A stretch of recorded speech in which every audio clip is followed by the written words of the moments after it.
안녕하세요. 오늘은 SPD 성격 발달 검사에 대한 결과를 함께 알아보는 시간을 갖도록 하겠습니다.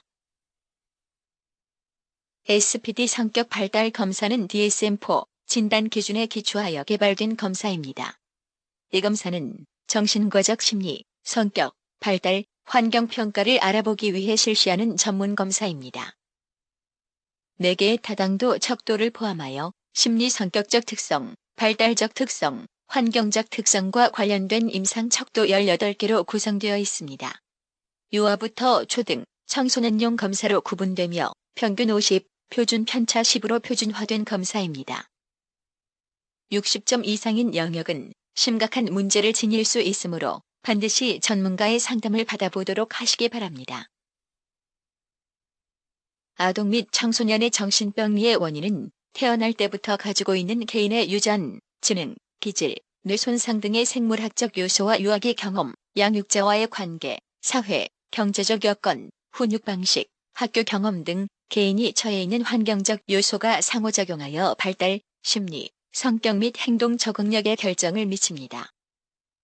SPD는 발달 과정에서 나타날 수 있는 다양한 문제를 진단하고 적절한 치료를 돕기 위해 개발되었습니다.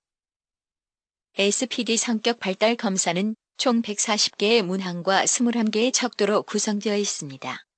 척도 구성은 다당도 척도는 4개의 소척도, 이상 발달은 5개의 소척도, 이상 심리는 8개의 소척도, 이상 환경은 4개의 소척도들로 총 21개의 소척도로 구성되어 있습니다.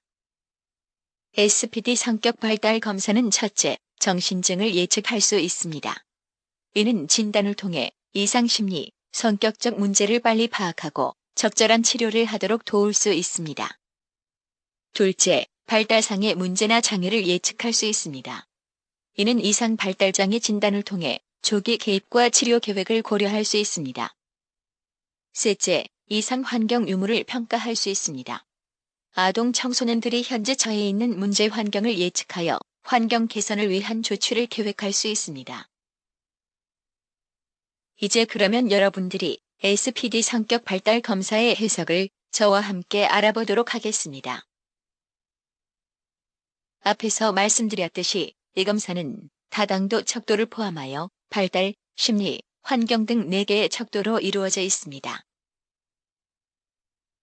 이 표는 검사 결과 다당도에 대한 프로파일입니다. 먼저 다당도 척도를 보시겠습니다.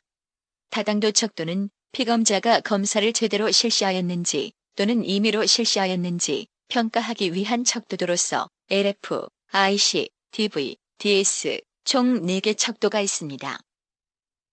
점수가 60 이하인 경우 타당하게 검사를 실시하였을 가능성이 높지만 60일 이상인 경우 검사를 해석하기 전에 피검자가 검사를 제대로 수행하였는지 확인할 필요가 있습니다. LF는 저빈도 척도입니다. T점수가 75점 이상 상승한 경우 피검자가 대부분의 사람들은 치과에 가기를 좋아한다와 같은 문항에 거의 예라는 답변을 가능성이 없는데 예라고 답변한 경우입니다.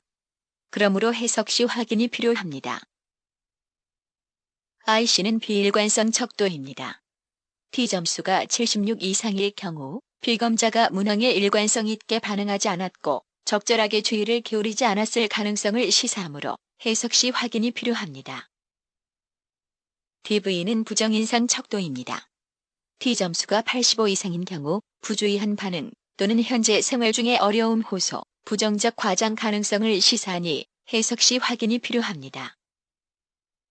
DS는 긍정인상 척도입니다. 70일 이상 상승한 경우 현재 생활 속에 불편한 일이 거의 없거나 긍정인상을 시도하였을 가능성이 시사되니 해석 시 확인이 필요합니다. 그러면 다음은 이상 발달 척도에 대해 알아보겠습니다. 다음의 표는 검사 결과 이상 발달 척도에 대한 프로파일입니다. ADHD의 점수가 60 이상일 경우는 산만한 정도가 높아 외부 환경의 변화나 자극에 쉽게 주의가 분산될 수 있습니다. 부주의는 잦은 부정적인 피드백을 야기하여 인성 형성과 학업 성취 및 이후 잠재력 발휘에도 부정적일 수 있으므로 조속한 원인 진단과 함께 치료 계획이 요구됩니다. 40에서 59인 경우 때때로 외부 환경 자극이나 변화에 방해받을 수 있습니다. 39 이하인 경우 대체로 차분하고 외부 환경의 변화나 방해에도 잘 집중할 수 있어 현재 업무 성취에 긍정적일 것으로 예상됩니다. ASP 점수가 60 이상인 경우 사회적 상호작용에 무관심하거나 사회기술 부족과 정서적 공감 및 융통성이 약할 수 있습니다. 원인에 대한 전문가의 세부 진단 의뢰와 함께 적절한 사회기술 훈련이 요구됩니다. 59 이하인 경우 또래와 의사소통에서 크게 어려움을 겪을 가능성은 낮으며 39 이하인 경우 상호작용과 의사소통 능력이 매우 우수할 수 있습니다. CD의 점수가 60 이상인 경우 행동면에서 반항적 특성과 사회적 규범이나 규칙을 반복적으로 어기는 성향이 있습니다. 원인 진단과 함께 치료 계획이 요구됩니다. 40에서 59인 경우 행동면에서 때때로 사회적 기대에 부응하지 못할 수도 있지만 평균 수준의 사회적 규범과 규칙을 지키는 행동 특성을 보일 수 있습니다. 39 이하인 경우 행동면에서는 사회적 기대에 잘 부응하며 사회적 규범에 잘 순응하고 규칙을 잘 지키며 책임감 있는 행동 특성을 보일 것으로 예측됩니다. SOC 점수가 60 이상인 경우 사회적 관계에서는 또래 관계에서의 소외 경험 또는 적절한 상호작용이 이루어지지 않을 가능성이 높습니다. 원인에 대한 세부 진단과 함께 대처 중재가 요구됩니다. 40에서 59점인 경우 사회적 관계에서는 적절한 상호작용이 시사되며 대체로 사회적 관계 유지가 무난할 가능성이 높고 39 이하인 경우 사회적 관계에서는 또래와 적응 능력이 높아 친구가 많고 사회적 상호작용이 잘 기능할 것으로 여겨질 수 있습니다. BOR 점수가 60 이상인 경우 정서 기복이 불안정하여 감정 변화가 심하고 불안, 분노, 우울, 초조감 등 다양한 영역에서 문제를 경험할 가능성이 높습니다. 잦은 충동 행동 가능성이 시사되므로 원인 진단과 함께 감정 조절 중재가 요구됩니다. 59 이하인 경우 때때로 불안정한 감정 상태에서 있을 때도 감정을 적절하게 조절 가능한 수준이며 대체로 안정된 대인 관계를 유지할 가능성이 높습니다. 이 표는 검사 결과 이상 심리에 대한 프로파일입니다. SR의 점수가 60 이상인 경우는 자존감이 매우 낮은 상태이니 원인 진단과 함께 적절한 자신감 개선이 요구됩니다. 40에서 59점인 경우 때때로 자신감 결여 및 불안을 경험할 수 있지만 대체로 잘 극복할 가능성이 높습니다. 39 이하인 경우 자신이 존중받을 만한 가치가 있는 소중한 존재로 지각하고 자신에 대해 긍정적인 믿음이 높습니다.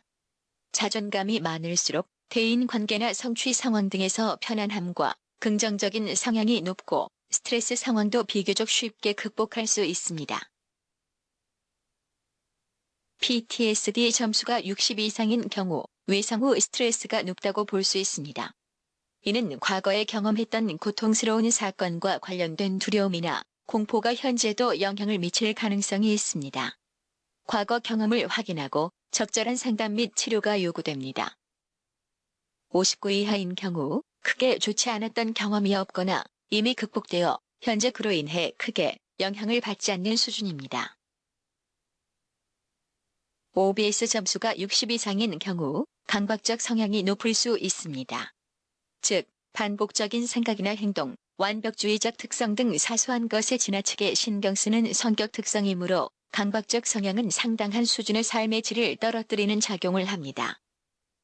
따라서 이를 감소시키기 위한 신속한 중재가 요구됩니다. 59 이하인 경우 때때로 사소한 것에 다소 신경 쓸 수 있지만 안정적으로 다양한 활동을 시도할 수 있습니다. DEP 점수가 낮을수록 자신감이 있고 활동적이며 이완되어 있을 가능성이 높습니다.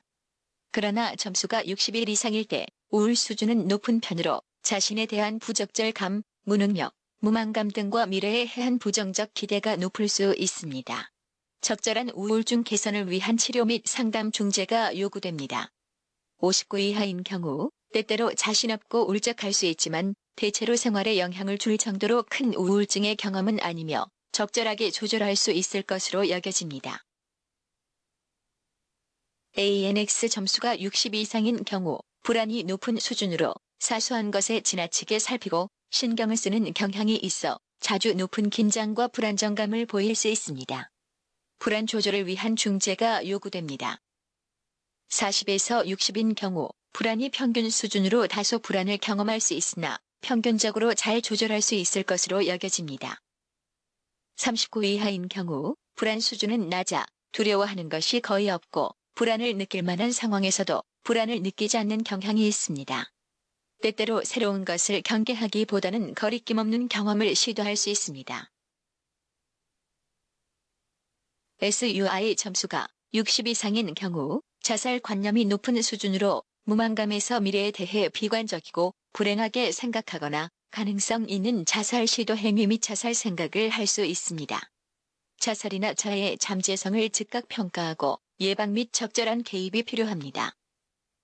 40에서 59인 경우 자살관념은 빈번하지 않으나 이따금 미래에 대해 비관적이고 불행하게 생각할 수 있습니다. 39 이하인 경우 자살 시도나 자해 행동 경력이 거의 없었을 것으로 예측되며 자살 관련 생각이나 행동과 경향 가능성이 매우 낮을 것으로 여겨집니다. PSY 점수가 60 이상인 경우 다소 부적절하고 특이한 언행, 비현실감 또는 현실 접촉의 어려움 가능성이 시사됩니다. 중재 계획을 위해 세부적인 원인 진단이 요구됩니다. 59 이하인 경우 일상적이고 관습적인 행동 특성을 보이며 특이한 언어 및 사고 행동 가능성은 낮습니다. LED 점수가 60 이상인 경우 대인 관계에서 수능적이고 주도성이 낮은 특성을 보일 수 있습니다. 사회적 상호작용에서 앞에 나서지 않고 관심의 초점이 되는 것을 회피하려는 특성을 보일 수 있으며 적절한 자기 주장과 능동적인 태도 습득을 위한 중재가 요구됩니다. 59 이하인 경우 적절하게 주도와 수능의 균형을 맞추면서 다양한 대인 관계에서 적응할 수 있는 능력이 있습니다. 이 표는 검사 결과 이상 환경 척도에 대한 프로파일입니다. FAM의 점수가 60 이상일 때 가족관계에서 매우 불만족감을 보이고 있습니다. 가족 구성원들과의 의사소통이 빈약하고 긴장, 부부 위기, 무관심 등이 나타난다고 예측됩니다. 이는 학습 문제, 대인 관계, 부적응 및 심리적 스트레스, 병리적 성격 고착에 많은 영향을 미칠 수 있습니다. 그러므로 자녀에게 안정감 있고 심리적인 지지를 충분히 해줄 수 있는 화목한 가정을 위한 중재가 요구됩니다. 59 이하일 때 가족 구성원들과의 의사소통이 빈약, 긴장, 부부 위기, 무관심이 어느 정도 존재할 수 있습니다. 39 이하일 때 가족관계에서 만족도가 매우 높다고 볼 수 있습니다. SUP의 점수가 60 이상일 때 현재 주변 친구나 아는 사람들로부터 사회적 지지가 매우 부족하다고 지각하고 있습니다. 즉, 스트레스를 중재할 수 있는 중요한 사회적 지지 체계가 거의 없거나 도움이 필요로 할 때 도와주지 않을 것이라는 생각이 클 수 있습니다. 현재 위기에 대응할 정서적 자원이 거의 없으므로 스트레스 조절 및 스트레스에 대해서 의논할 지지 기반 구축을 위한 중재가 요구됩니다. 59 이하일 때 현재 주변 친구나 가족 구성원들과 지지적 관계를 평균 수준으로 잘 유지하는 편입니다. MAD의 점수가 60 이상일 때 휴대폰, 컴퓨터, 게임, TV 등의 매체를 남용하거나 집중하는 시간이 많아 일상생활에 지장을 초래할 가능성이 높습니다. 매체 중독 치료 및 예방을 위한 중재가 요구됩니다. 40에서 60일 때 휴대폰, 컴퓨터, 게임, TV 등의 매체를 평균적으로 통제하고 있지만 때때로 일상생활에 다소 집중할 가능성이 시사되니 예방 차원에서 올바른 습관 유지가 필요합니다. 39 이하일 때 휴대폰, 컴퓨터, 게임, TV 등의 매체를 대체로 적절하게 조절하고 통제할 수 있습니다. SV 점수가 60 이상일 때 학교 안팎의 학생들 사이에서는 폭행, 협박, 따돌림 등의 신체 및 정신적 피해를 경험했을 가능성이 높습니다. 학교 폭력 피해 확인과 함께 예방과 치료를 위한 중재가 신속히 요구됩니다. 59 이하일 때 학교 안팎의 학생들 사이에서는 심한 수준의 학교 폭력 경험은 시사되지 않으나 약한 수준의 경험 가능성이 고려되니 지속적인 예방 교육이 요구됩니다. 39 이하일 때 학교 안팎 학생들 사이에서는 폭행, 협박, 따돌림 등의 신체 및 정신적 피해를 경험했을 가능성이 매우 낮습니다. 전체 소견은 검사 결과에 대한 종합적인 평가로서 이를 참조하여 적극적인 개입과 치료 중지를 계획, 고려하는 것이 필요합니다. 이상으로 SPD 성격 발달 검사에 대한 해설을 마치겠습니다.